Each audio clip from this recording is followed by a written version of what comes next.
everyone, it's time for another edition of the Dark Match. This will be the WWE censored episode. I'm Christopher Says, as always, Dark Match is Mastodon of the Monotone. I'm Magpie, and I spent a nice day at the beach reading, writing. And I'm Iron Bite Dash, and this is What is Iron Sheik Tweeting Now? I watched the WWE Raw. I look like I can still beat the fuck out of the Kevin Nash. I also impressed by the Del Rio and the Punk. Iron Sheik, the only man in wrestling who still believes in his own hype. And I would like to see the Iron Sheik just try to lunge at Kevin Nash. That'd be a sight to see.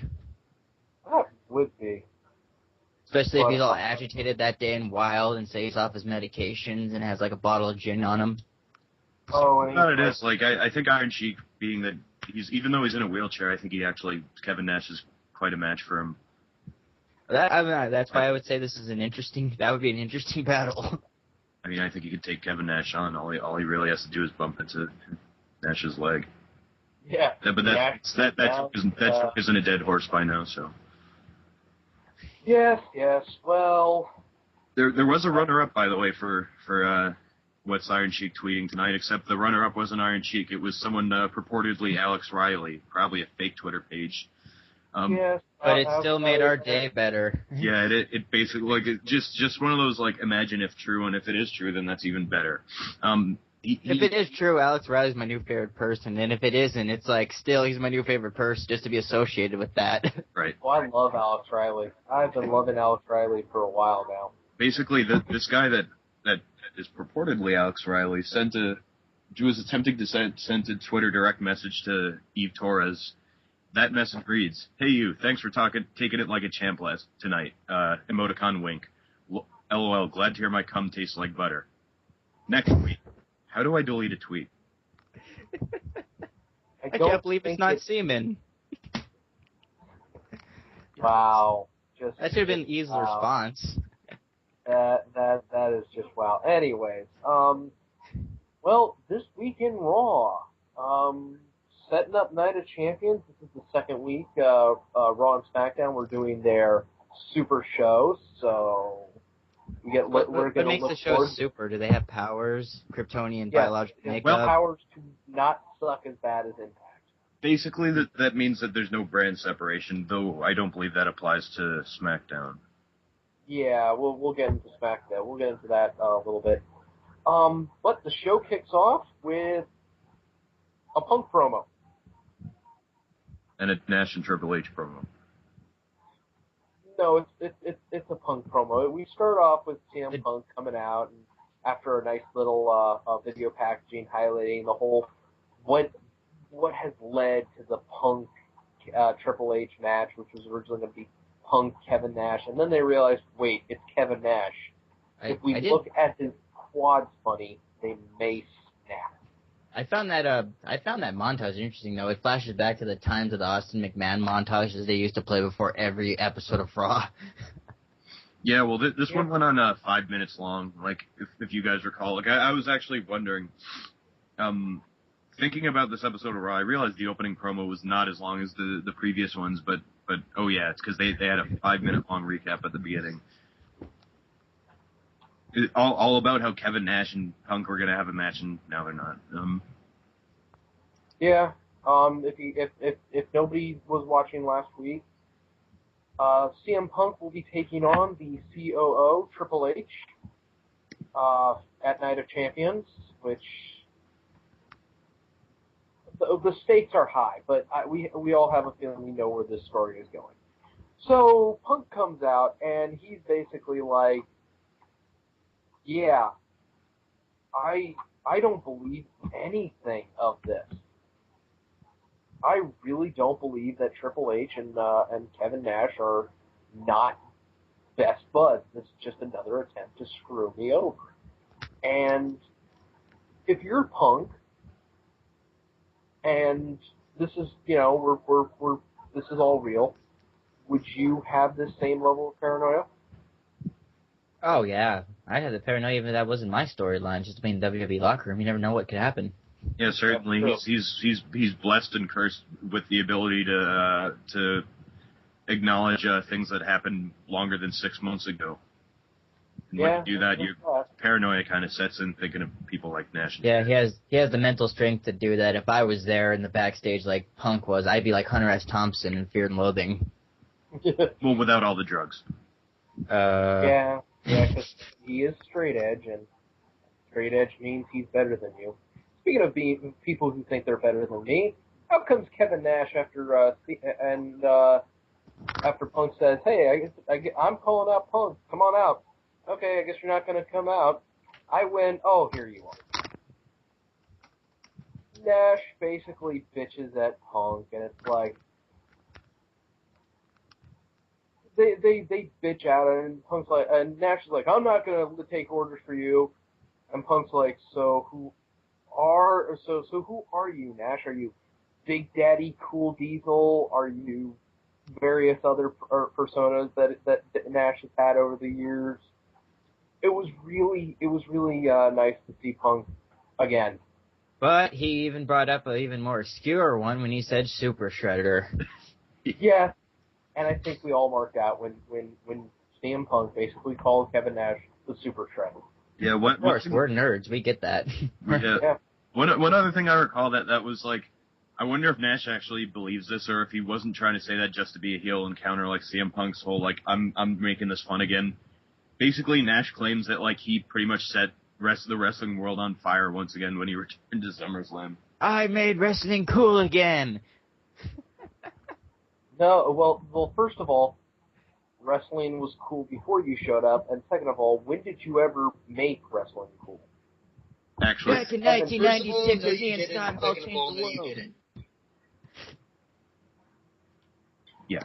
I heard a voice coming from the portal. It's like, once again, we'll never begrudge him for. We'll never like take away 96 from his accolades or credits, but like, goddamn, he beats it into the ground. Like how much he revolutionized this. And, like, he never seems to put over how he also booked all of his friends at the top and like sat home and made money and stuff like that.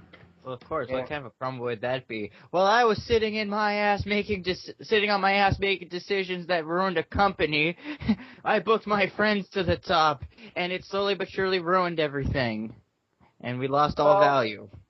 Well, before Punk and Nash can come to blows, which I think this was going to be where it was going to basically go to. Out comes Triple H, and the game is pissed. Now, granted, that is Triple H's default expression, but he looked more pissed. He looked even worse than usual. He basically I think the suit was itchy.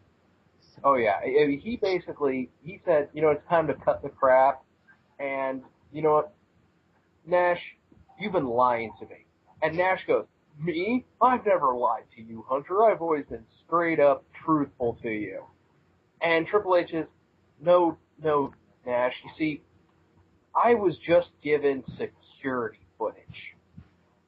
And apparently, Nash sent a text to himself from Triple H's cell phone that was in the office at the arena for SummerSlam. And he was at the book depository at 7:45 when JFK's cavalcade came running down.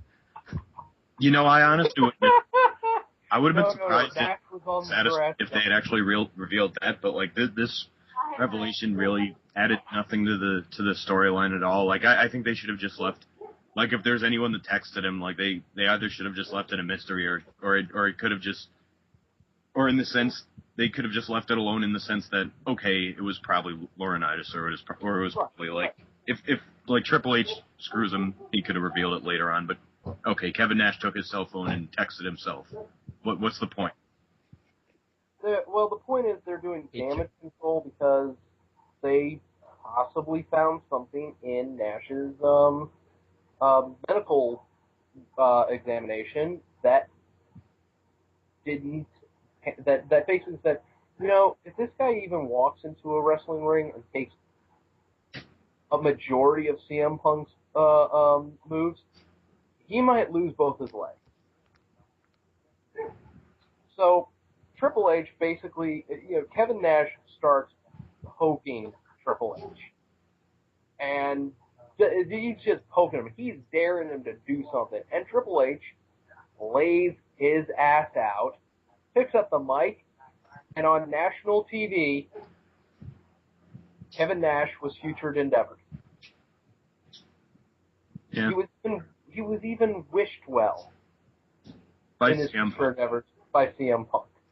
Yeah, it was probably one of the best ways to do it, because Punk just pointed at him and started laughing, and then he was just about to leave the ring, and he was like, "Best of luck on your future endeavors." It almost makes you wish Punk was there every time someone got fired, and you could watch it.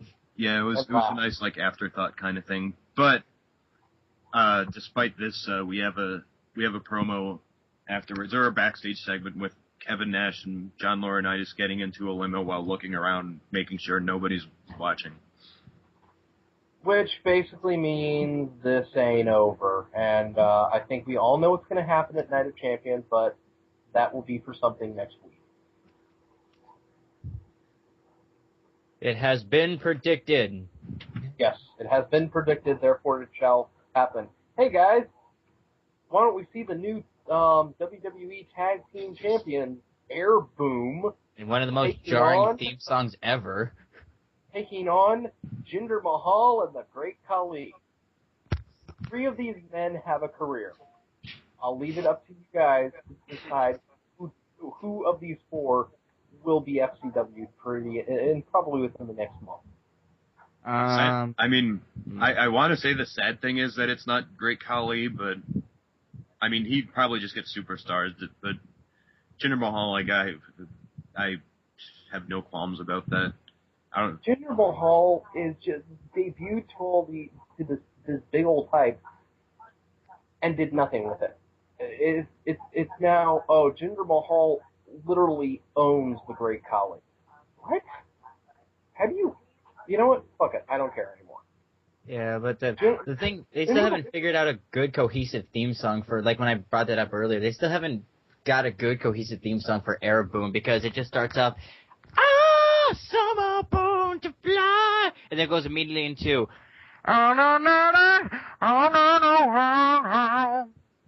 They actually have a theme song, because all I heard was,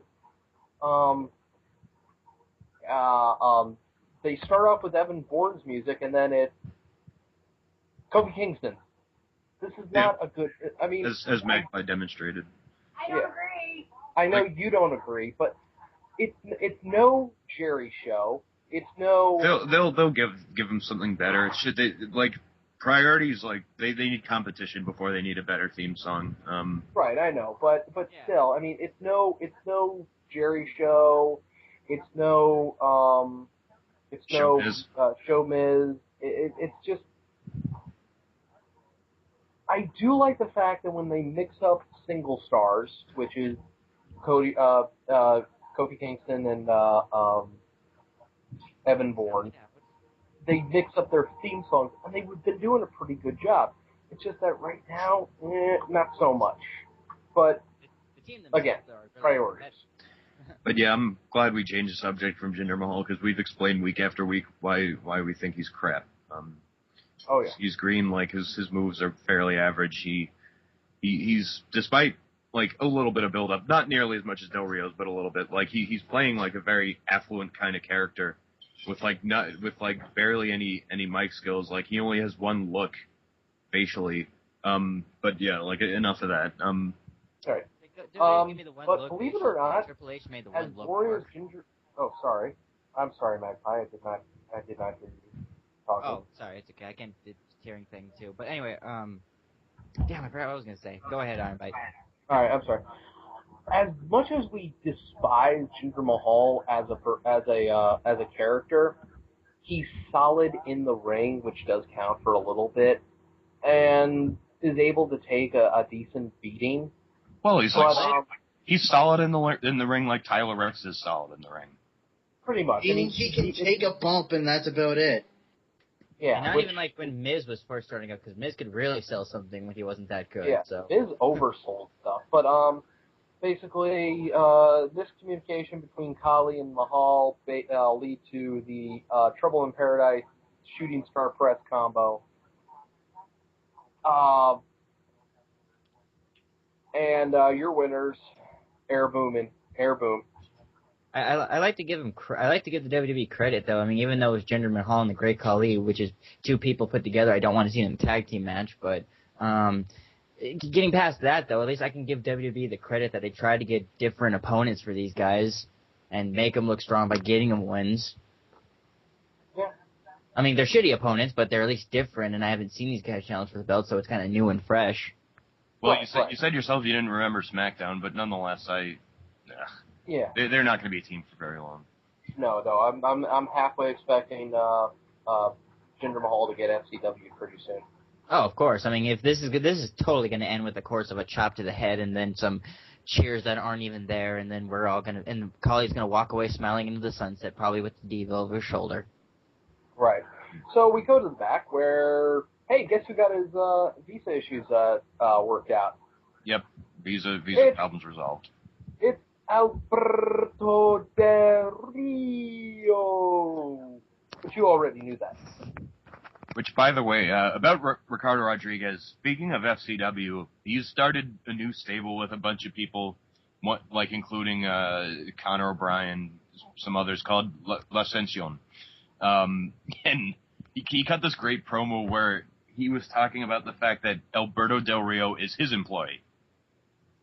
And his father, being very affluent, wanted to have, I guess, some kind of bodyguard group, or I forgot exactly what they're for, but his dad hired Alberto Del Rio, so doubt they're going to bring that kind of angle up to the WWE, because that would kind of ruin this character, but nonetheless. Unless they do some kind of angle where, say, a new awesome, if say, an awesome face shows up, and then, Ricardo's like, okay, fuck this, I'm out of here, I'm jumping the ship. Oh, by the way, you're my employee, so you lost all your money.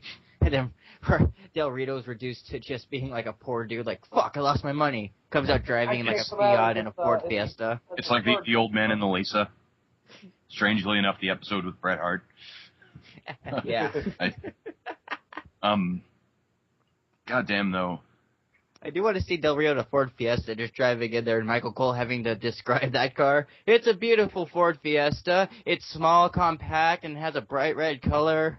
Or a Ford Pinto. Hope nobody strikes the back of it. We'll talk about this later when stuff actually happens. We have ourselves a Divas match. Beth Phoenix with Natalya. Natalya looking oh so gorgeous.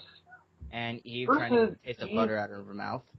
Versus Eve Torres with Kelly Kelly on commentary. And Natalya and Kelly Kelly get into it during commentary. And oh my god, I remember this. They would not shut the fuck up. Well, it was once again, this whole WWE.com article work that pretty much everyone involved except Beth and Natalya are playing completely wrong. Kelly. No, I gotta backpedal that. Kelly played it right, where she was just okay, well, I'm trying my best and I love to entertain. But at the same time, she also kind of slammed it on commentary on Raw, again, making it seem like she didn't even read it, because that's the thing. Eve the Bellas and Kelly were praised in it. It was a neutral, just kayfabe intrigue thing. Again, this whole thing, in case nobody knows what we're talking about, this week somebody wrote an article on WWE.com, basically saying that what Natalya and Beth Phoenix have been preaching is true. And the Bella Twins and Kelly Kelly and the Bella Twins' mom got into it on Twitter, and it was okay. But this whole thing is a work. Okay? No, really? It's a work. I mean, they're basically trolling the internet for whatever reason. That works so well. Yeah, because you want to insult your fans, and The thing I never liked about insulting the internet fans is not really, like, you can't call them the internet fans because this isn't like the 90s anymore where only like 7 or 10% of people had the internet. Everybody does. So really, your fans who use the internet are just regular people who have that resources available to them. No, so but calling see, like an internet fan or trolling on that is like kind of stupid. See, that's the thing though. Like, I don't even really think that was their intention. They're just using like WWE has been referencing Twitter. They've been using it as sort of like a barometer, like talking about how The Rock now has like 1 million different followers. They're trying to promote this, but obviously like they're doing it without really planning it, because thus responses like the Bellas. I mean, they pretty much did it in the most sloppy way possible. Like, and for like amusement, there's like an interview that Allison Danger did on her podcast with Leva Bates and. I love you, Allison Danger. And someone come on the show. I forgot. We'd love Stay away from Iron Bite. There was another participant. It was someone Gertner. I forgot what her first name was. But they basically talk about how one of what the Bellas said was like, oh, we didn't like get brought up on the indies, so like we were models and then we went to the WWE, so we weren't as like they made it seem like if they were in the indies and they were brought up, they were somehow privileged or whatever. Really, all that means is that you wanted to be a professional wrestler and you've tried to do it in any way possible. It's right, of course. The point they seem to miss, like, but nonetheless, we've kind of gone off on a tangent. Yeah, let's talk about the match No, itself. we're actually talking about what happened in the match, because what was going on in the ring was not even secondary to what was going on the commentary desk. At the commentary desk, it was that sucked because what was going on in the ring was totally interesting, and that match was a solid, good match. I mean, Eve was this is probably the best I've seen Eve in a while, and Beth is always Beth. It's great to watch. Yeah, I mean, I don't know. Like I mean, there's missteps, but it was still a solid match. Eve still can't throw a drop kick to save her own life. Agreed. And also the finish was pretty sloppy. Like the glam slam looked quite a bit awkward, but that's right. You could hook the back of the leg or Beth Phoenix. She'll be wrestling Kelly again at Night of Champions, and I hope this match is a lot better than the one they did at SummerSlam, because the one they did at SummerSlam was atrocious.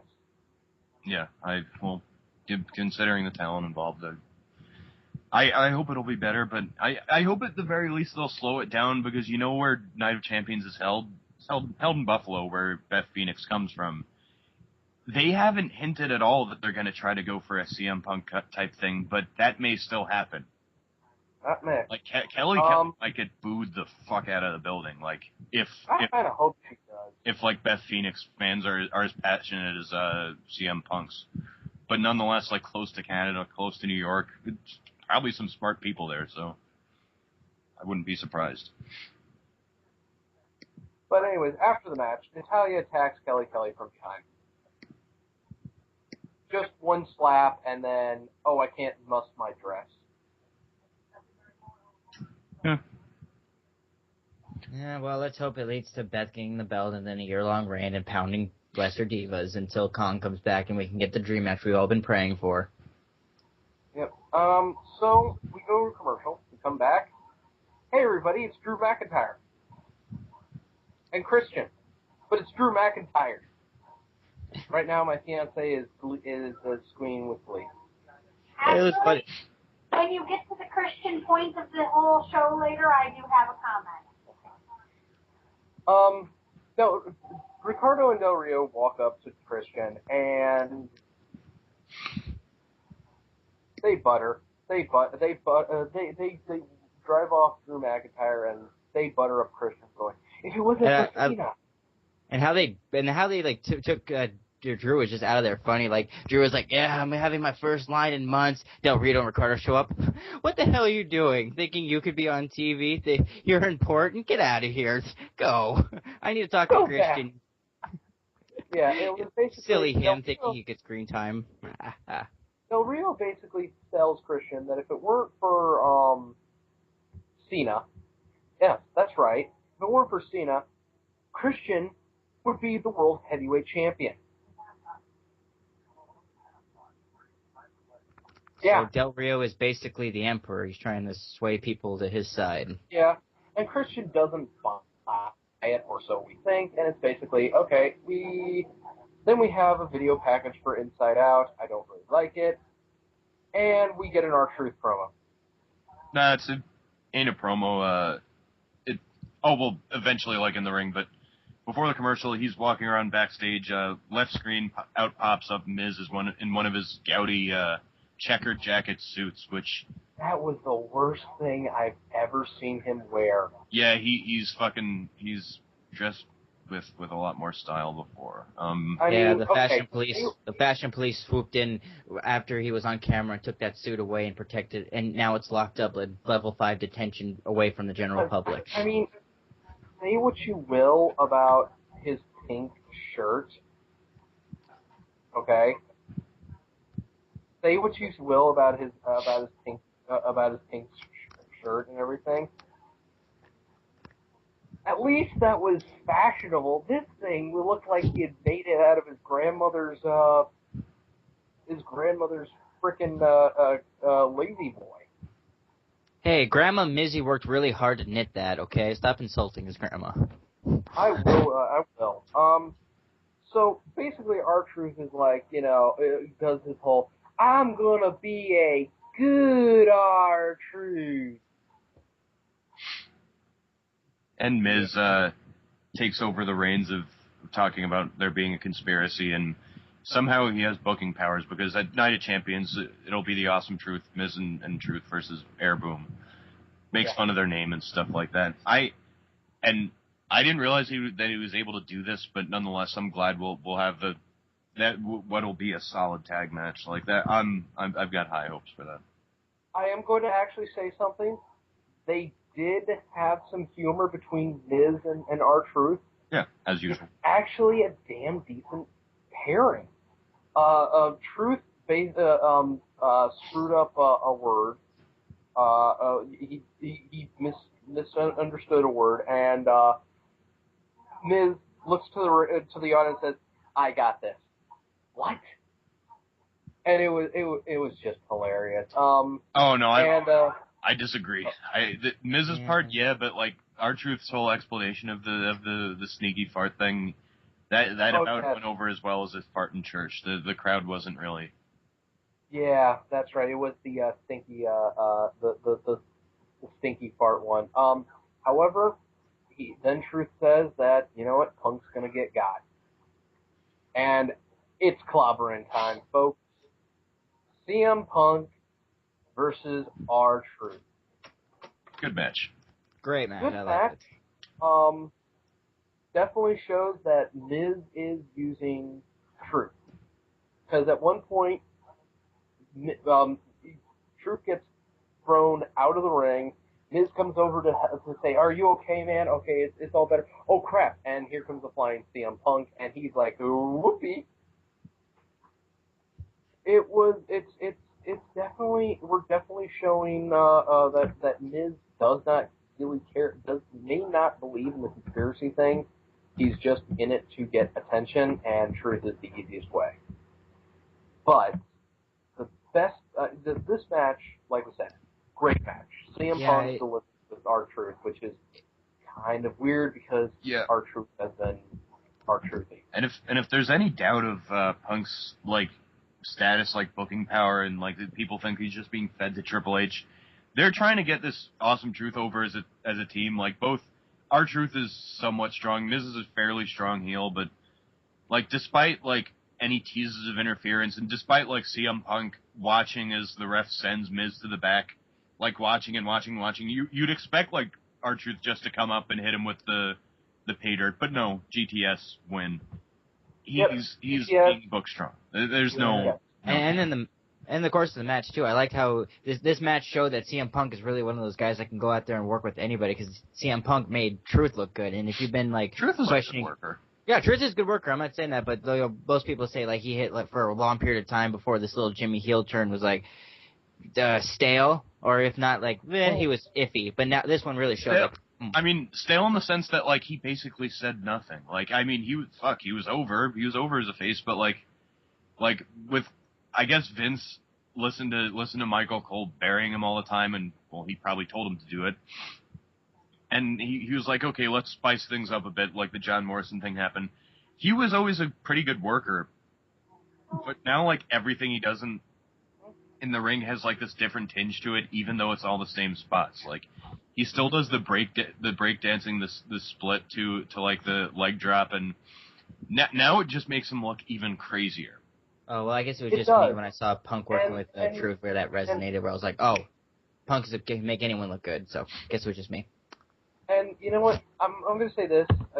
Yeah, it does make him look a little crazier because he's still doing his face movements, but there's also a lot more intensity that Truth is bringing to the ring. And I don't know why, and my fiance is cringing at every mention of the Truth's name. Anyways, after the match, out comes the game, and Punk has a pipe bomb.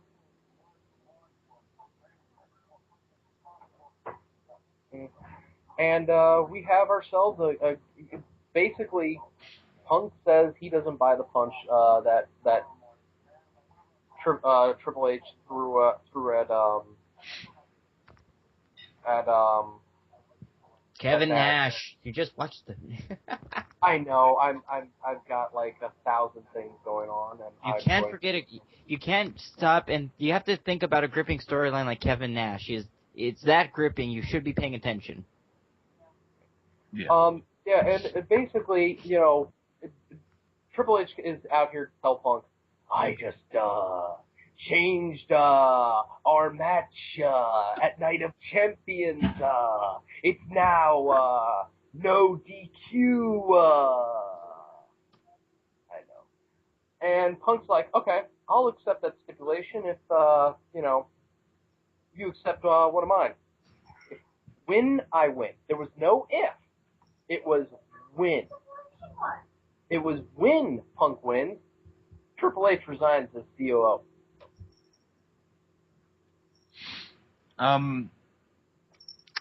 You know what? Like, if anything, all that really, that could happen. He could resign as COO. In that event, probably John Laurinaitis will take over. And also that pretty much just makes like Triple H like unchained by any responsibility.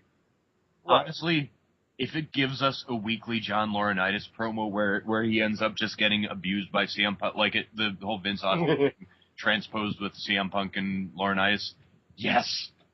Yes, I would love to see Johnny Ace getting himself ripped to shreds by CM Punk on the mic. But after Triple H agrees, you know, the announcers are like, "Oh my God, this is so huge! This is the biggest thing. This is a mistake." Michael Cole is going apeshit, of course. This is a mistake, Triple H. You shouldn't agree.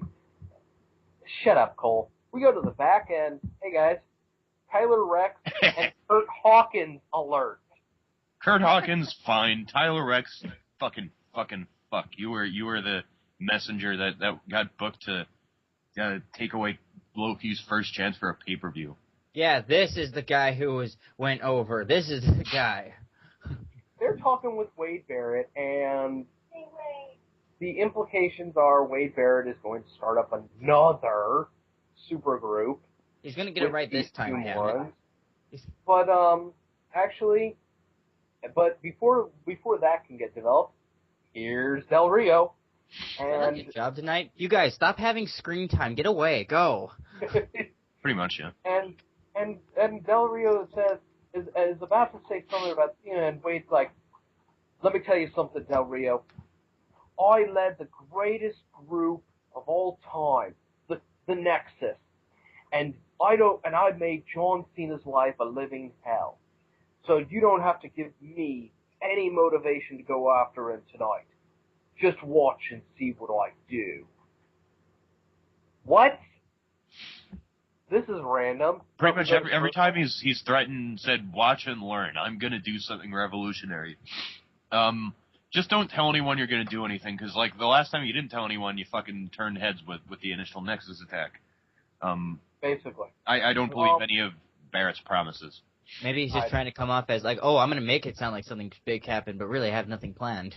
Because like the good ideas that he did have, which actually like trumped Cena a couple of times, he was quiet, but now he's like, oh shit, I'm not as brilliant as I used to be. I need to just announce things, you know? Maybe that's what they're going for. So, we go to commercial. We cut to commercial. We come back and there's McGillitunga.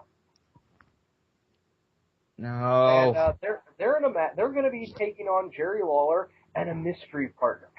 Who could this be? Who amongst the entire roster could Jerry the King Lawler choose? Who's got more personality in his tiny little finger? And I'm echoing. Someone's echoing.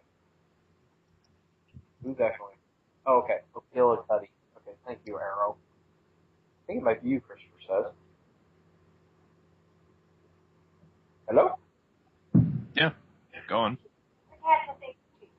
Okay, yeah, that is you, Christopher says. Anyways, Jerry Lawler has chosen a partner who's got more personality than Otunga and McGillicuddy combined in the tip of his pinky finger.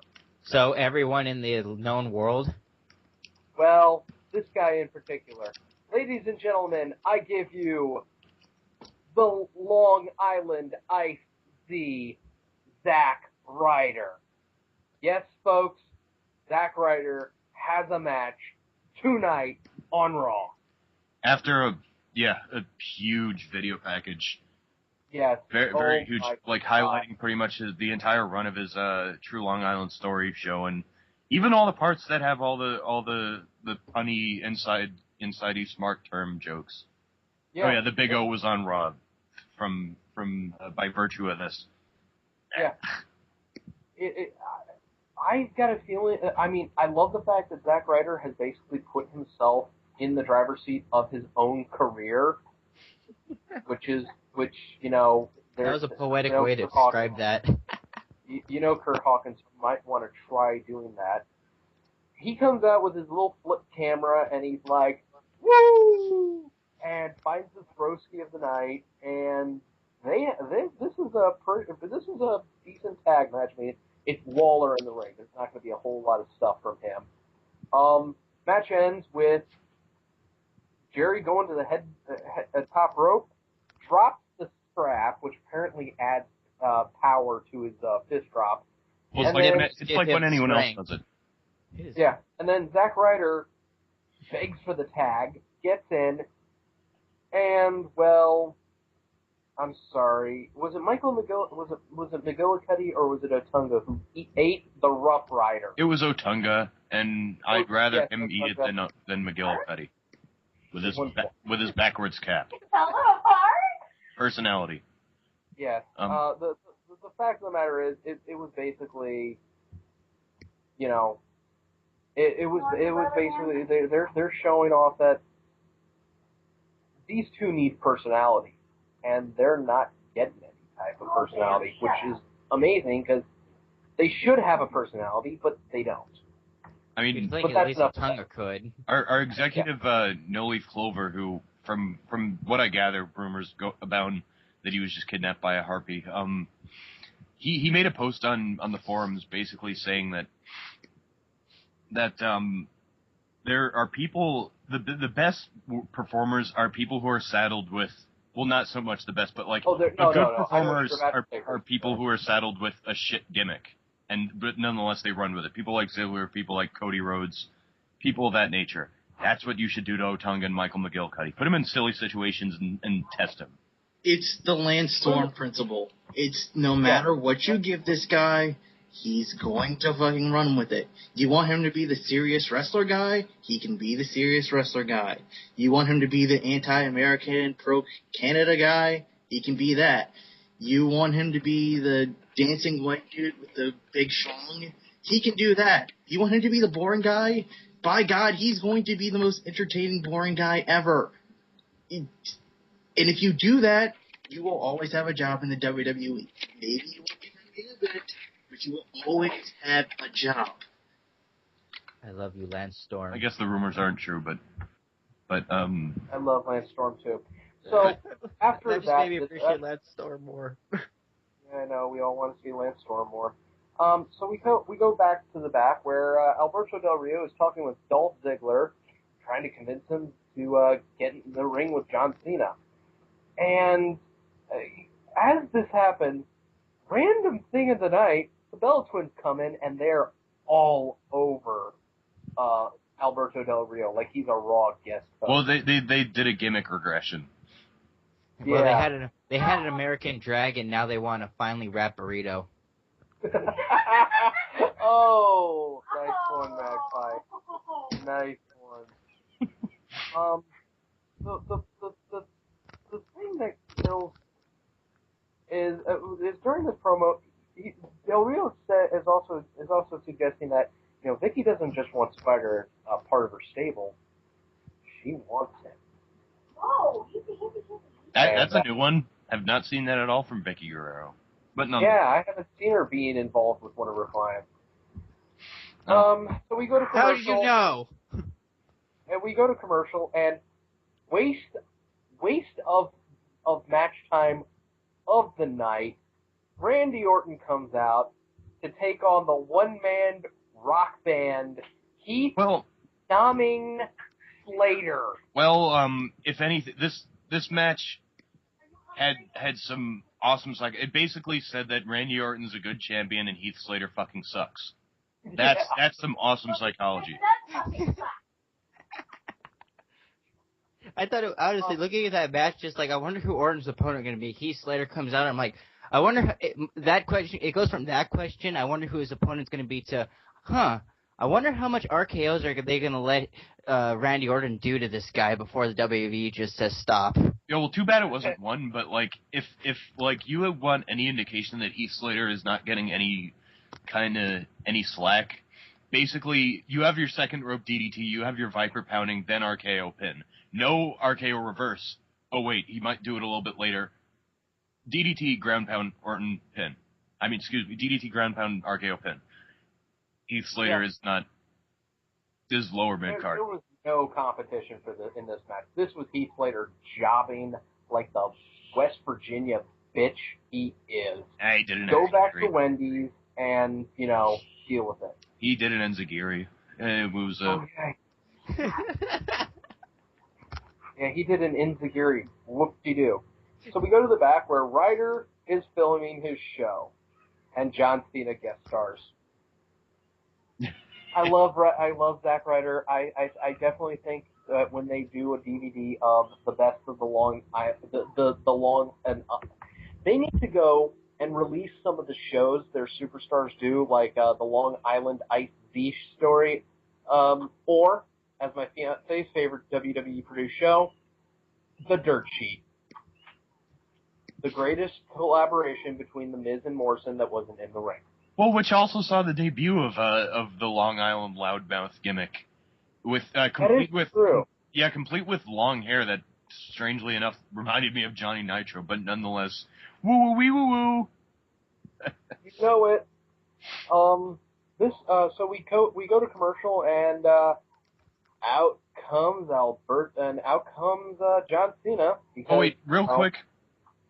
When John Cena made that joke about, like, who would wear sunglasses indoors and like who was he referring to? Like, cause I don't know. Everyone in the Matrix? Someone said The Rock. Like, I like that. You know what? You're absolutely right. It might have been a dig against The Rock. Might as well if they're gonna hype the big match. Although, I will say, DarkMatch listeners, I'm going to Survivor Series 2011. That's probably going to be the next time that storyline is going to be furthered. Can't really expect much else beyond that. I don't know if you guys. I hate to derail the show a little bit, but I don't know if you guys can hear it. But in the background, there's a kitten meowing. Just ignore him. We didn't notice it until you brought it up. Why would we ignore it? Cats make everything better. Yeah, we like cats. Let's throw him over there for you. He'll add his own commentary. Actually, can you give Iron Bites mic to the cat? That we want to hear the cat's opinions. And she's going to do it. She's actually going to do it. She's good. I wasn't joking. All right. Basically, and so out comes Alberto Del Rio after John Cena, calls him out. It's like, okay, and very expensive rental car. How do you rent those things like every single night for Raw for him? Okay. I honestly think, I'll go back to the theory about that. Vince loves Alberto Del Rio driving into the ring just as an excuse to show off his classic car collection. He was in an Audi. Yeah, he was in an Audi.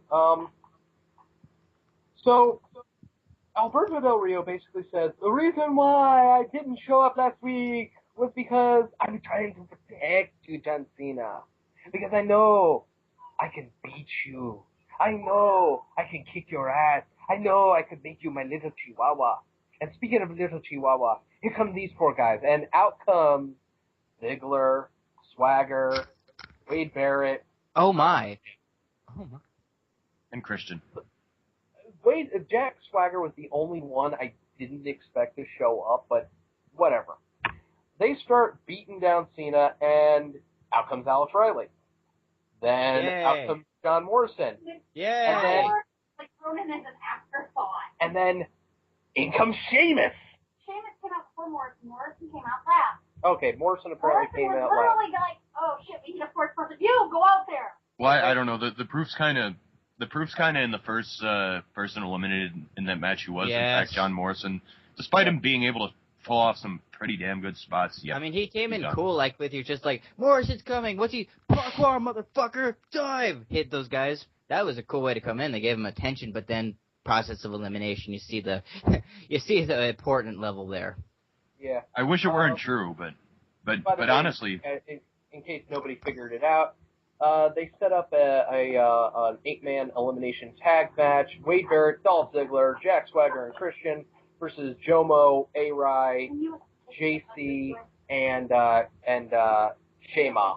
And since the general manager apparently has disappeared for whatever reason, Teddy Long decided to just pimp away, look for his keys, and make that a match. So thank you, Teddy Long, for being attentive about your job. Basically, we had, like we said, John Morrison. I was just sprayed by a kitten who put his entire head into a water dish. John Morrison gets eliminated after hitting the beautiful flipping C4. Yeah, he basically hit a lot of impressive spots, but then got eliminated first. And despite getting eliminated first with an amazing looking, it was a combination. It was the ultimate fuck you to submission. Like, this sucks. This can't get any worse. My leg just did. It took two people to take him out. Jack Swagger putting the match on his frickin' shoulders for his team, by the way. This brings out Sheamus. Actually, no, this brings out A-Rai, who gets eliminated to the ankle lock. Wow. And you got eliminated by Swagger. That's low. Yeah, that is pretty low. I wonder what he did. And we all know what he did. We got the review. If it's true. It's true.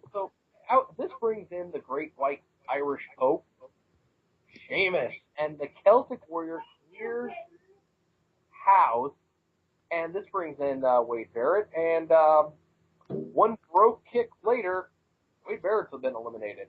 Yep. And this brings in Christian, who tries to weasel his way into a cover, and this is the most, I'm going to agree with my fiancé, this is the most entertaining part. Christian slaps the tape out of Sheamus' mouth. Sheamus gets this look on his face like, wait.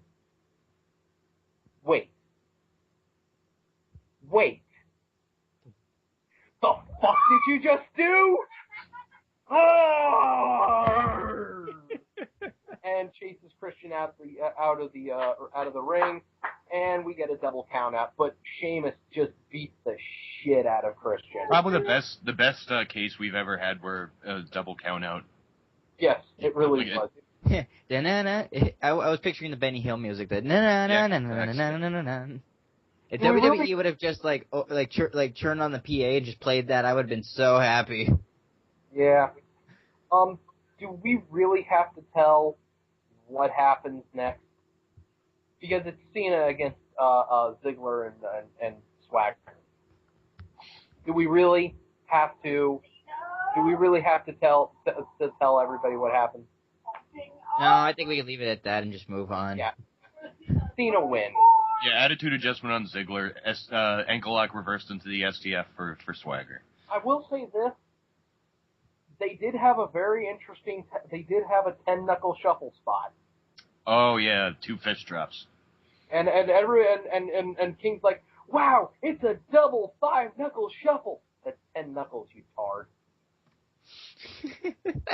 And, however, Alberto Del Rio comes racing in to try to, pick up the pieces that are Cena. And Cena's like, no, I'm still in Super Cena mode. Get the fuck out of here. Oh. And, that's Raw. We have Cena standing tall in the ring, after conquering the world. No, they're probably going to have the same thing happen last year, and that's basically shorthand for the opposite guy is going to go over. Yeah. But nonetheless, Ricardo Rodriguez basically shot Cena a look of pure and utter hell. Yeah, it really was. We love you, Ricardo. Yeah. And Lance Storm. Have a singles career here, please. Please. Give that man the IC title. I'd say give him the United States title. But, so that's Raw. Let's move on to SmackDown, where we get another video package, because, we need more than one video package to start us off. All of Pain. And this one's about Mark Henry. I'm going to go watch paint dry. You guys take over. I'm going to go watch grass grow. Christopher says you're up. Great. I don't have any tropes to take advantage of. Crap. He talks about the Hall of Pain after his video package where he talks about the Hall of Pain. Blah, blah, blah. 15 years. 15 years. A lot of people think his best years are behind him, but because he took out Big Show and Kane, Randy Orton is fucked. Yeah. He destroys Valdemar Kozlov, which takes him out of the company. It's not even that impressive when you think about it, because Randy Orton kicked the shit out of both the Big Show and Kane at one point, so it's really not an amazing feat. But you know what? And then at the end of the video package, they do show Mark Henry destroying Randy Orton. But yeah, I don't care. I really don't care about Mark Henry. And it's just he goes on, oh man, the beating I gave Randy Orton last week was the worst he ever got. Getting thrown out of Evolution, I tend to remember Randy Orton getting his ass handed to him. Well, not only that, but fucking, lest we forget, still winning after taking one of the grisliest thumbtack bumps anyone could ever take in their fucking life. And I say the grisliest thumbtack bump, which itself looks pretty horrifying to begin with, just as a regular spot. Randy Orton, with his bare fucking back, only in oh my god.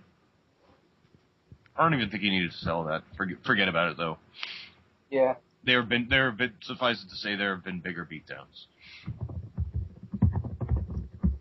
But it's I don't mind giving my thoughts about the Mark Henry thing. I don't mind if they're if what we've been reading is true. I think it was towards the beginning of the year we started hearing the rumors about this is Mark Henry's last run.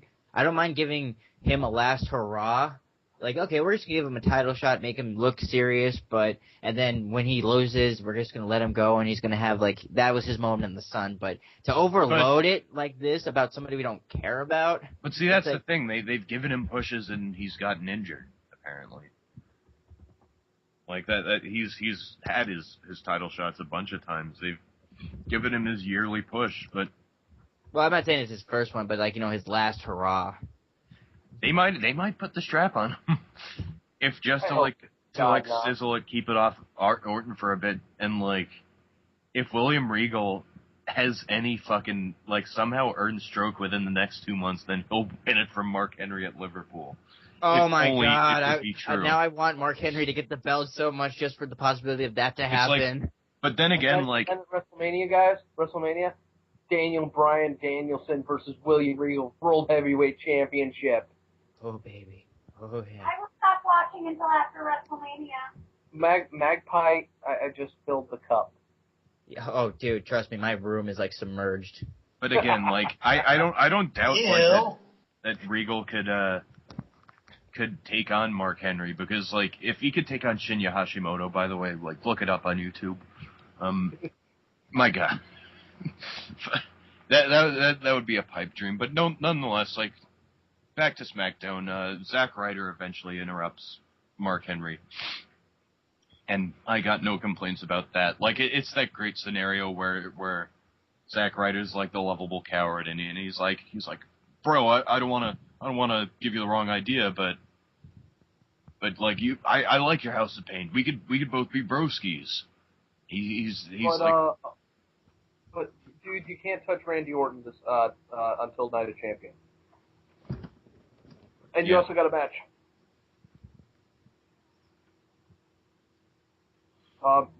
You know. So what happens is, you get to guess it, guy I don't care about beats up guy I do care about, and then the match he's set to have against is another guy I don't care about. Yeah. Zeke Jackson. Ezekiel Jackson versus Mark Henry. And you know what? This could have been a better match if they just let the two of them go at it, because they are two big power guys. And as much as I like to watch an AJ Styles versus Samoa Joe versus Christopher Daniels, or a Shannon Moore when he cared versus Brian Kendrick when he cared, or a John Morrison versus CM Alex Punk. Shelley, a CM Punk.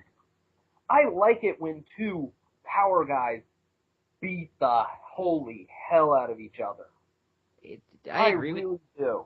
I mean, I like different matches and varieties of things, and seeing two guys beat the hell out of each other is an interesting thing, and it's also like a subdivision of wrestling to an overall flavor. You know, there's flavors you prefer, but there's things about the other flavors you like.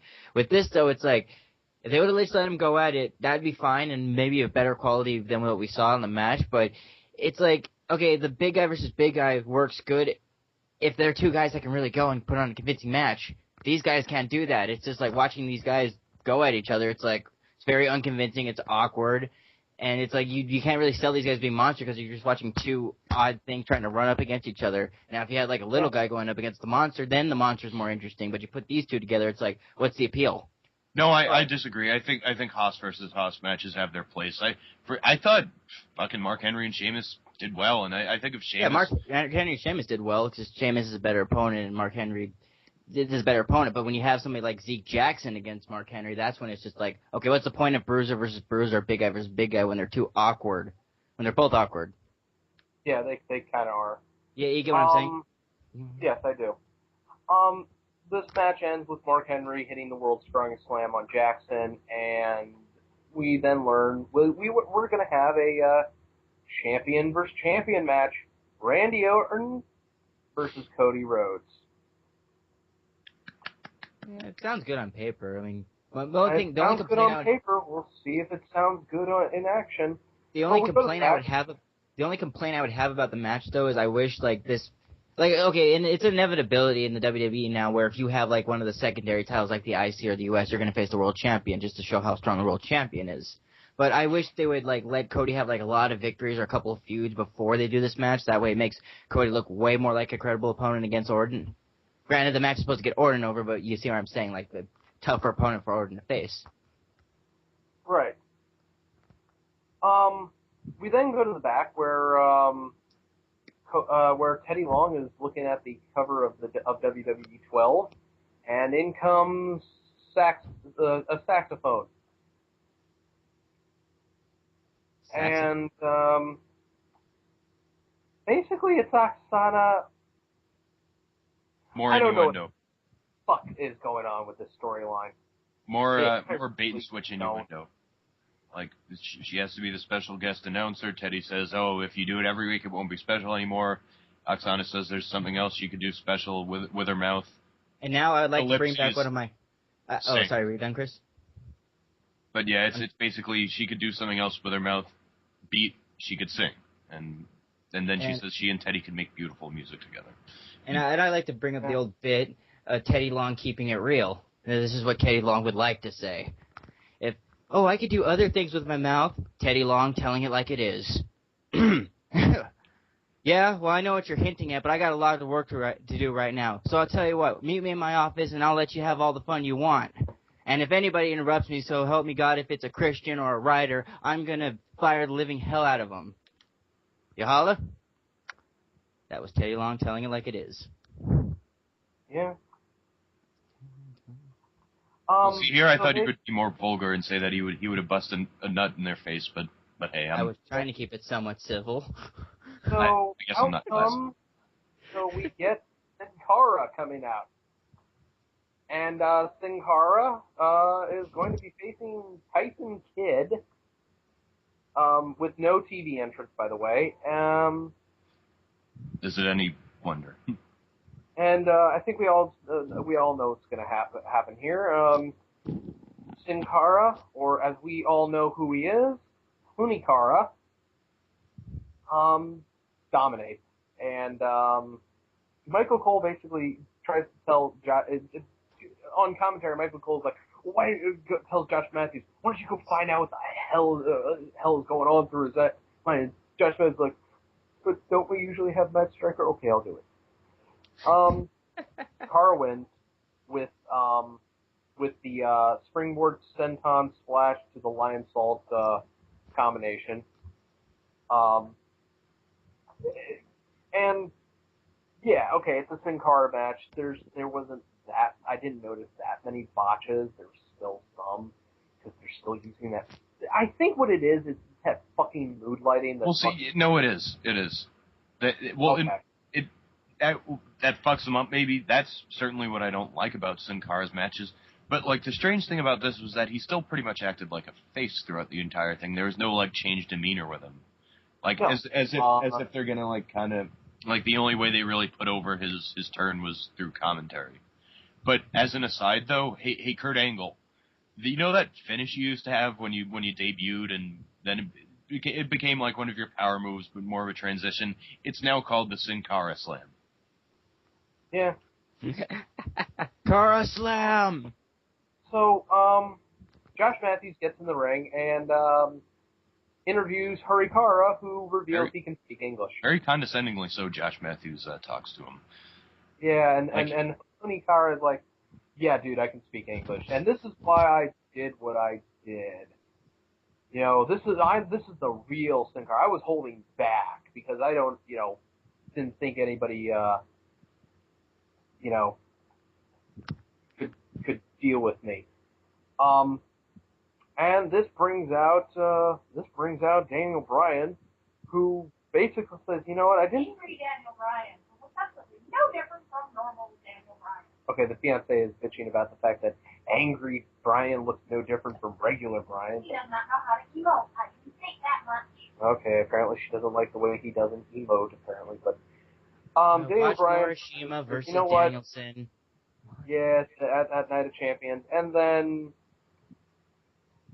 Sin Cara puts Daniel Bryan in the label lock. Okay. I hope Danielson chokes him out. Bad idea. No, that won't. I hate to break to you guys, but that won't happen. No. So they want to get Hurricane over as a heel. That he's gonna job again. And obviously, like people have like really wondered about like how his status, like after winning Money in the Bank, he's seemingly lost every single match. Yeah. I really don't know what to say. Like one of the frequent users of the board, our Robert GBP, seemed to say that that same thing happened to CM Punk. He won the case, kept on jobbing, then just cashed it. Yeah. So we go to commercial break. We come back. But nonetheless, I don't think it was a good idea for him to be hooked in his finisher and visibly tapping. That's fucked up. At least if he was going to be in his own finisher, he could have been like and then eventually pass out. I mean, he's tough enough not to like tap out, especially his own finisher. Like that's the way they could have done it. Well, then again, like he played it, so like I believe judgments towards him. So we go to commercial. We come back, and it's a hype beauty video for Cody Rhodes. And we go to backstage where Matt Striker is with Randy Orton, which explains why he couldn't come out of the ring and introducing Hunikara. Basically, he's asking, what are your thoughts on Cody Rhodes? And, he's like, Matt, Cody's unstable. And you know what? Unstable can be dangerous. But I'm unstable. So we'll see who's more unstable. But you know what? Mark Henry last week, that was smart and calculated. Those are two words that you don't normally associate with Mark Henry. You know what? Henry's dangerous, at the peak of his career. No. And you know what? I have an answer to stopping Mark Henry. Called the RKO. Okay, are we done? Because I really got to go stretch. No, he's not the master of the RKO. Johnny Ace is the master of the RKO. That'd be the okay. You know what? Whatever. We then see Kelly making her way to the ring with the Jeff Hardy belt. She's going to be in action against Natalya again. I say again because we've seen this match about 50,000 times. Yeah, 50,000 times. This was pretty much an embarrassment, as a lot of Kelly's matches usually are. Where this really is. She basically has to be forced. Like she basically forces the audience to make it seem like she's actually doing some threatening fucking offense. For instance, Beth Phoenix has her in an electric chair, and then Kelly drapes herself over the ropes and applies a headset. Bullshit. That didn't look. Yeah. No, it didn't look convincing. Ugh. This match was Natalya beating the ever-living shit out of Kelly, and Kelly no selling it, because really, it's just sad at this point. No. I will say to Kelly's credit, she didn't apply it. She just figure forward, and then Kelly rolled over. And I gotta say, logistically speaking, with booking, that's how Kelly should beat somebody like that. I'm not saying, again, if I booked the company, Natalya or Beth would be on top, but for a situation like this, the only credible way I could see somebody like Kelly winning against Natalya would be, okay, she's gonna have to get a roll-up victory because clearly she ain't gonna dominate this match. So in a booking standpoint, that's a good decision, That's true. So we go to the back again, and we see Sheamus coming through, and we're going to see him versus Wade Barrett next. But first, when we come back from commercial, it's Christian bitching. That's right, it's Christian bitching. Remember 4 months ago when I really, really cared about Christian and I was invested in what he was doing? No. Yeah, neither do I. That was a great time too. I was excited.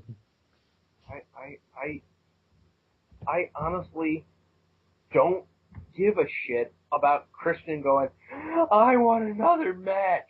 Hey, you guys, I know that WWE is probably, or WWE Creative or whatever, they're not bright enough to do meta booking, but you know what kind of gimmick Christian sounds like he has? A lot of people did this in another promotion over the past, or the beginning of the year up to now. What promotion does that remind you of? I'm not saying TNA. What promotion was Christian known for being in for years and winning world titles in, after a brief break from the WWE? And to be fair, when Christian was in TNA at that time, it was good. Yeah, sure it was. Minus Jeff Jarrett, but it was still good. Sure it was. I'm not familiar with that era, so I can't.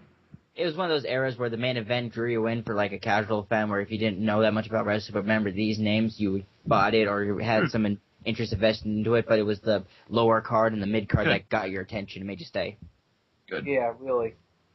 Christian basically is, saying, I was a victim of an illegal double team. Well, actually, no, you were a victim of a triple team if you really want to get technical of it. Basically saying, I got hit with a Baroque kick and then an attitude adjustment. And then but then I manned up and I still competed in a steel cage match, for the World Heavyweight Championship. And then you lost. But you said you manned up. Yeah, but I did, you know what? Shut up, Christian. Just shut the hell up.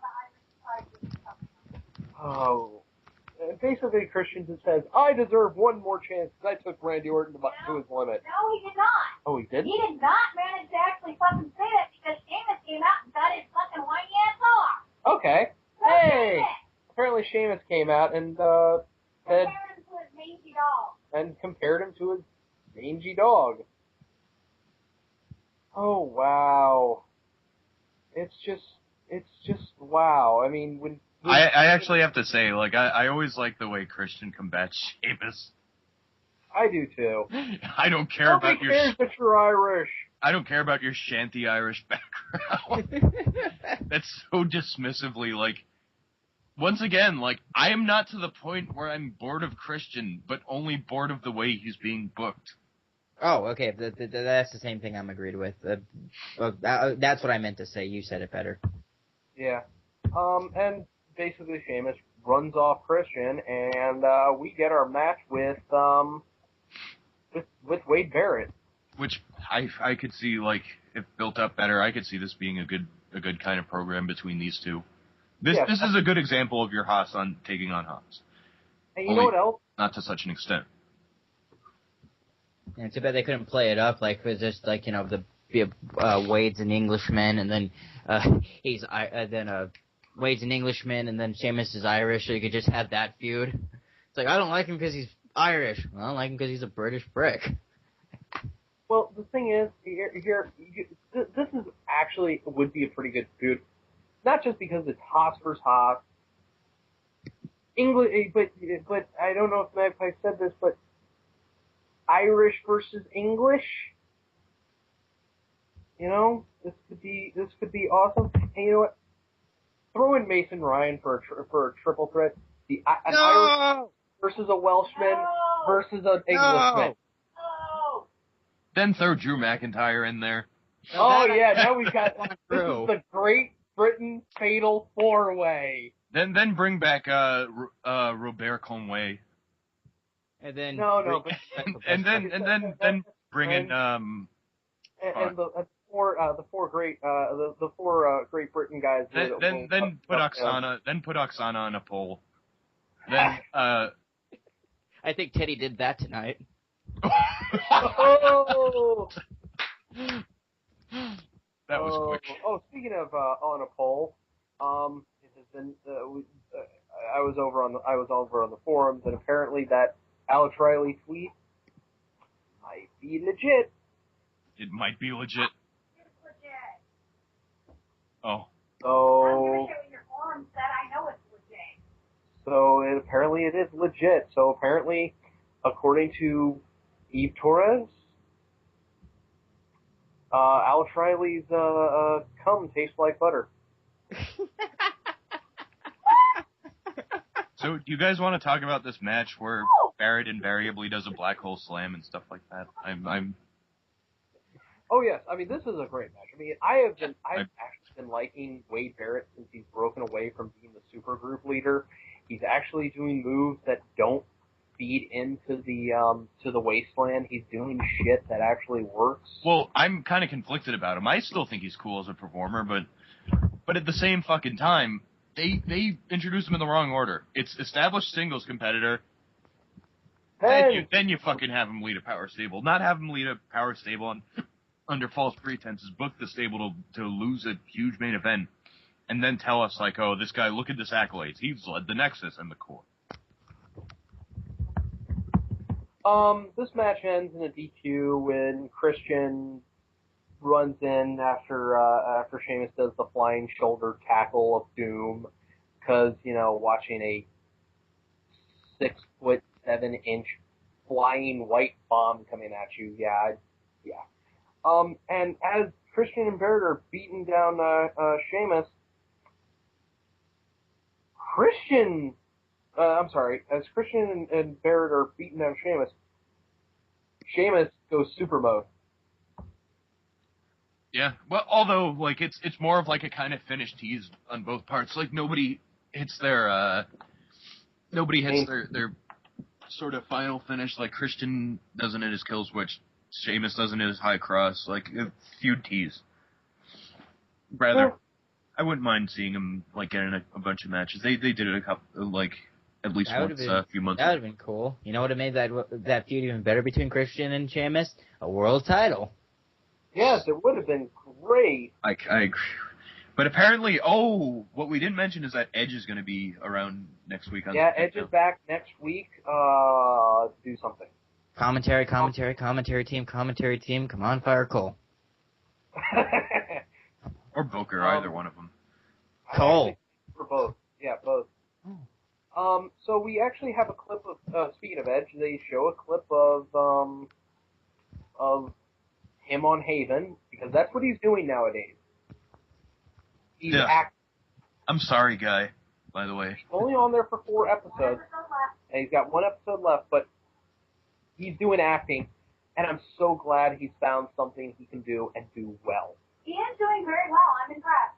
But we have a rehash of a Raw match. Air Boom versus Great Khali and Jinder Mahal. I'm not even going to. I'm not going to even bother mentioning anything else but the finish. Yeah, go right ahead. He has finally had enough, and he slaps Jinder Mahal, which makes him walk right into Trouble in Paradise. Once and again, you know what? Looks sweet. And after the match, according to all reports, Jinder Mahal would go on to berate the Great Khali, and then Triple H comes out and pedigrees Jinder Mahal twice. Career killer. Twice. Yeah, if there's no better reference to that recent interview he took, then there it is. Mahal's days are really, really, really limited. We'll be sure to put a video montage highlighting the greatest accolations of his career at the end of this episode. Yeah, he's going to release the 3-disc DVD. It'll go down in history with the Kazarni DVD and the Scotty Goldman DVD and the Braden Walker, of course. God, hey, did you guys get the pre-order bonus for your Braden Walker DVD? Yeah, the extra 5 minutes he was in OVW. Oh no. Well, I don't know what I got, the special limited director's cut edition, which actually has an extra 30 minutes of him signing, discussing his contract with John Laurinaitis.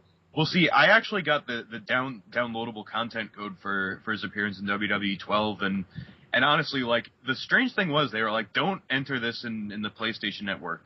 What you want to do is you want to go to this website and enter this code. I just got a bunch of specifications for Create a Wrestler. And I feel gypped. I want the real Braden Walker. I know. Well, unfortunately, he's just too awesome to Hopefully, it doesn't ruin his career like Ric Flair did and go to a lesser company. Well, after that, out comes Cody Rhodes with his baggers, and they make a very big point of showing Booker T getting the bag mask. As usual. Every week. That was funny for like the first time, and it was barely that funny. It was a mild, entertaining chuckle that made my day better. Don't beat it into the ground. It wasn't like the first time when the old lady said, I've fallen, I can't get up. Don't ruin it. It doesn't work like that. It doesn't have the magic. Hey, Magpie. What? I've fallen and I can't get up. That's still hilarious.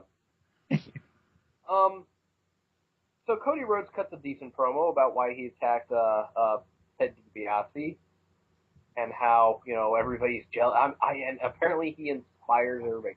The Rhodes family, I swear to God, must have the Midas touch because Midas touch, and I'm talking about Goldust. Yeah. They are for themselves. Yeah, for themselves, anyways. They are able to take at least one shitty gimmick and run the fuck with it. It's the bags under their eyes that gives them power. Yes, it probably is. I mean, Cody doesn't really have that. No, he does. Cody does. That's one of the very few Runnels kind of characteristics that are noticeable. I would have to look at pictures again to be sure. Like, Okay. look at his Wikipedia picture if you want to see him. Like, he has his bags. He's the most dreamy person with bags. I believe you guys, but basically, I was through with Ted because I couldn't inspire him enough. But you know what? Now it's going to be. Now it's like, earlier Randy said I was unstable, but you know what? There's a thin line between unstable and thriving. No, there isn't. You cannot get anywhere. Unstable and thriving are on two opposite sides. Well, if I could say one thing good about Cody Rhodes' promos post winning the Intercontinental Champion, he always puts over the fact that he won the fucking Intercontinental Champion. Yeah. From him, Ezekiel Jackson. Well, I don't even actually think they really gave him a mic, but nonetheless, like, that's how you fucking put over the fact that you have a belt and the belt is important. Yes, I love the IC belt, Cody. Please save it. Save it. Or give it to me. That'd be cool. Yeah, or no, you know what? Give it to me so I need the money to... I love that belt more than you'll ever love anything. Give it to Bob Doyle. What? Yes, we'll give it to Bob Doyle. We love you, Bob Doyle. Good luck in your training. God damn it, we're not supposed to mention his name. Damn. Oh, really? I don't think that is his name. It probably isn't. But, we have an Orton Rhodes match. And goddamn, they gave this enough time, do you think? Yeah, not only that, but the psychology was perfect. Like, Rhodes was basically all focus. He was like, this is my fucking time to prove myself. This is the big catch. Like, this. And he was smart, methodical. He was like, okay, I'm gonna do this. And like, Orton played it like kind of like the consummate like multi-time champion, where he was slightly cocky, like not cocky enough so that he wouldn't be indistinguishable from a heel, but also he was like, look at this guy. You've grown, man. You've grown. Nonetheless, like, handles them like he would a confident champion. Very good acting from both of them. Yeah, it really was. I did complain earlier. Oh, great ahead, Iron Bear. I'm sorry. Oh, no. I was going to segue into something else, but no, okay. Go ahead. But I was complaining earlier about how I really wish that maybe they would have put two feuds, like for Cody Rhodes, like say two opponents in separate feuds or just like defenses of the belt to make him look like a stronger champion rather than this. Oh, he has a championship, so he has an extra 15 points of strength and he could put it into his overall power stats. But I complained about that fact, and I think that would have like made it more interesting for me or meaningful for champion. But Cody Rhodes' performance. It proved it's like, okay, cool. Yeah, this guy deserves the belt. I'm glad he's Intercontinental Champion. He's the workhorse. He understands how this is going to go. This guy is truly a champion. Not just somebody who they gave the belt to, but a fucking champion. They both pretty much, brought their A games to the table. I mean, I don't know what it is, but sometimes Orton doesn't feel like he has to put over his opponent unless he's going to go over. But in this case, it really did feel like Rhodes had a shot. I don't know about that. Orton will put people over, or did you mean that in another way? I agree. I meant that there are certain times that I've seen Orton just not give a damn about who he's actually facing. It's not so much that it's just that the road. It's probably usually the road agent direction or creative that. He'll have a match where he's being beaten the fuck down, and he thinks that, or like someone apparently thinks that him being beaten the fuck down, quick RKO 1, 2, 3 means that he put over the other guy. He allowed him to beat him down for 7 minutes before RKOing him. That doesn't work. Like that just means that their offense like didn't really do anything to Orton. No, it didn't it wasn't able to put him down again a lot. Finish comes with I'm trying to figure out, does nobody watch any other match that Orton does? Because if you ever go into the air with Orton, 75 to 90% of the time, you're coming down with an RKO. And this was no different. Cody Rhodes goes for another beautiful disaster. And Orton's like, no, RKO. It's not even a sure thing where it's like you could think, okay, well maybe my variation of jumping at Orton's going to like be more successful than this person's variation of jumping at Orton and getting RKO'd. It's like if you paid attention, Orton can hit that in any angle. Yeah, but see, that's the thing. Like, it might be a little foolish from the perspective of, oh, these wrestlers don't scout that they could easily. But number one, like, it's good that they booked Christian's losses that way, where he'd jump off the top rope and like genuinely forget or being in the moment. Cody Rhodes, basically his mistake was that not only did he underestimate this, but like basically the adrenaline went to his head. He went back to the well to do the kick and ended up eating an RKO for his troubles. It works. I believe it. However, bad things are about to happen, folks, because out comes Mark Henry. Okay, the fiance would like to say something. Go right ahead. We have nothing to say interesting. At the beginning of the show, didn't Ted, whatever, Zack Theodore Ryder. Long, Zack Ryder, you're right, thank you. Oh, no, yeah, Zack. Oh, I know. Came out and said, if you or Randy touch each other, bad things are going to happen.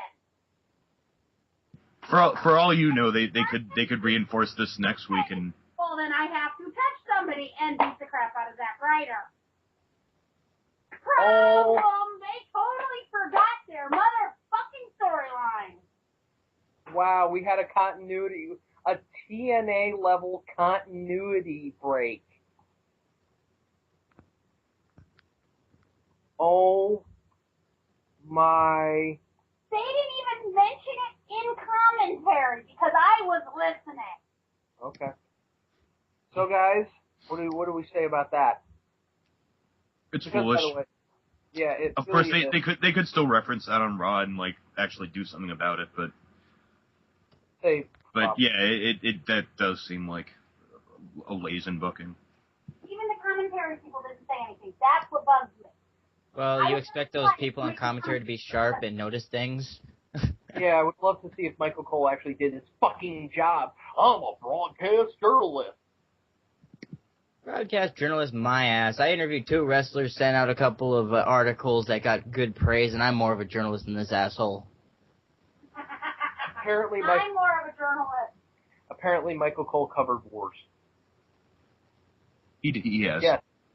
I just made a No, Dead Rider joke. Actually, but number one, he did. And number two, like, if you guys know, like, he was pretty much hired down pat by Kevin Dunn because, like, Kevin Dunn's very, very obsessed with, like, getting, like, real people, real news people, like, in the WWF, like, around the time of his hiring. But, I mean, Cole's done well. I won't deny that. Not very into his gimmick right now, but he's done well. Nobody's into his gimmick Don't you ever say well and Michael Cole in the same sentence ever again. Okay. Yes. So, after this beatdown happens, because I really don't want to talk about Michael Cole or anything that has to do with that man, ever. I want you to think of his underpants right now. Go.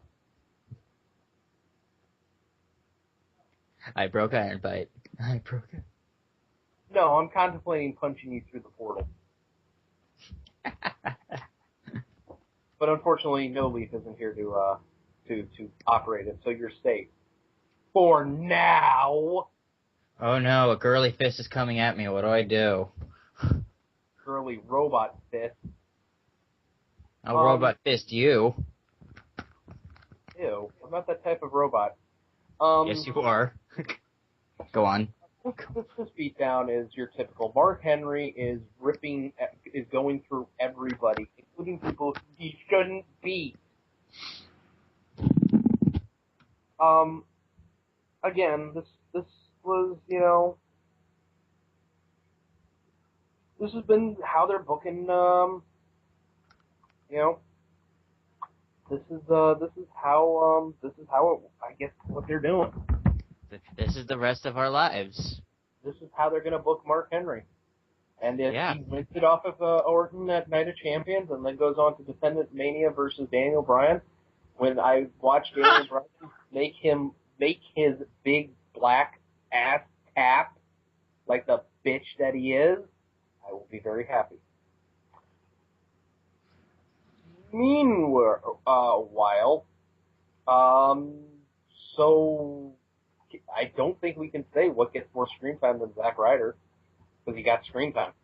You got plenty of it. We'll do Jay Lethal. He's been held down in the WWE. Hey, 2 more weeks and we can't do that joke. Really? What happens in 2? No. Are you serious? That stupid TNA? Oh. No, you moron. All right, just TV deal. Oh, okay. No, I thought he was back with the TNA Speed Network. No, we don't talk about that. All Wheels Racing? I don't even know if that's... We don't talk about that. All Wheels Racing, All Wheels Racing, We All Wheels don't talk Racing, about All Wheels that. Racing, That never All Wheels Racing. happens. That doesn't exist. If we talk, it doesn't exist. And in fact, if it did exist, we would have to review it. And that's why we don't want it to exist. No, it's way off the radar. Like it's even kind of La like la that we la la la get to review ROH. la That's la lazy. la. We'll do it. We're You not know gonna- what? You know what? If we do, if one of us has to review All Wheels Wrestling, I think we get someone we don't like to review it. Oh shit, that'd be me.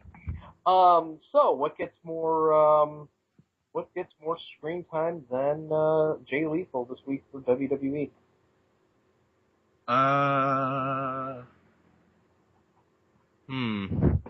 It's a toughie. Kevin Nash having trouble with a limo door gets more screen time than Jay Lethal. Okay.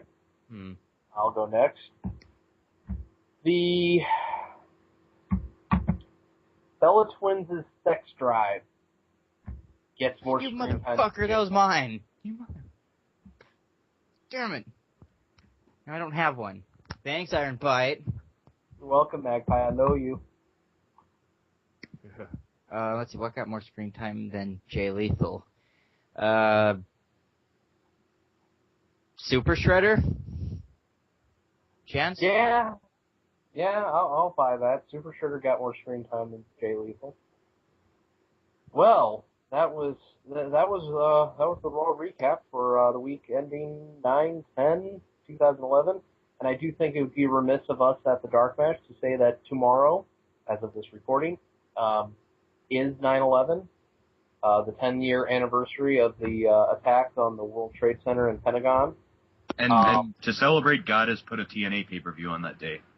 Yeah, another horrible thing to happen to America. Another horrible thing to happen to America. The same day, no less. That's insulting. That's insulting to the oh my, you know what, oh wow. Just, wow. Sorry, guys. Yes, we are very, very sorry, people, for the fact. I think it's just a horrible coincidence, but at the same time, yeah, that's wow. But putting the boots of TNA aside, you know, we're going to be in reverence of that day. And anyways, yeah, let's not dig our hole even deeper. Yeah, let's not dig our hole again. We get one dark Terrible joke. Tragedy, and then the 10-year anniversary of 9/11. God, that card's gonna be so bad. But we already talked about it last night on the TNA recap. Anyways, and we still have to talk about it, right, Chris? Yeah, us too. Anyways, I am Iron Bite Dash. With me is I was Christopher Says, and I can't wait to play Final Fantasy 13-3. I'm Magpie, and I'm reading a book called The Mission of Art by Alex Grain. I find it very riveting, and the way he describes artwork and the relationship between the consciousness and what drives an artist was amazing. I got your rivets right here. Made of it. Anyways, good night, folks, and good luck. The guys who have to watch Sacrifice tomorrow will need it. It's no surrender.